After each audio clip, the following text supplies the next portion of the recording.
Question number 3, Mr Speaker.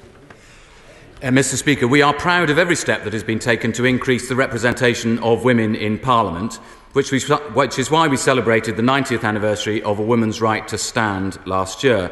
And we shall shortly be introducing the Equality Bill, and the Speakers' Conference is already considering the issue of representation of women in this House.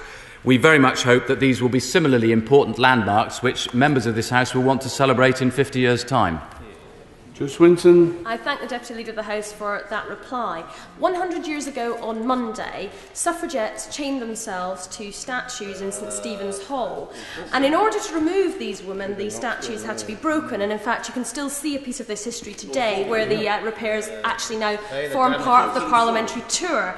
Can I ask the Deputy Leader of the House how we might improve and how we might better use anniversaries like this to highlight the history of women's representation and, most importantly, to encourage more women to get involved in politics? Well, I think she ends with the most important point, which is how do we make sure that more women feel able to want to come to Parliament and have an opportunity to represent a constituency in this House. I think there are many more events that we could be celebrating. For instance, next month is the 80th anniversary of the first Cabinet member who was a woman, who was Margaret Bonfield, appropriately enough the Minister for Labour, because of course she was a Labour minister.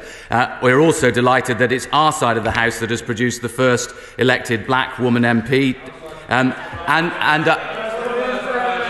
Well, if the honourable ladies are wanting a commemoration of the first woman Prime Minister, I don't suspect it will be happening in the Rhondda.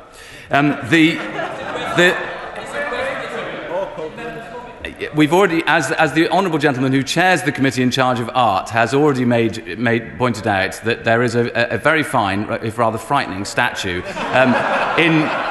in members' lobby. But I can assure him that if that statue were in the Rhondda, it would not be getting the same reception as it would get from honourable members opposite.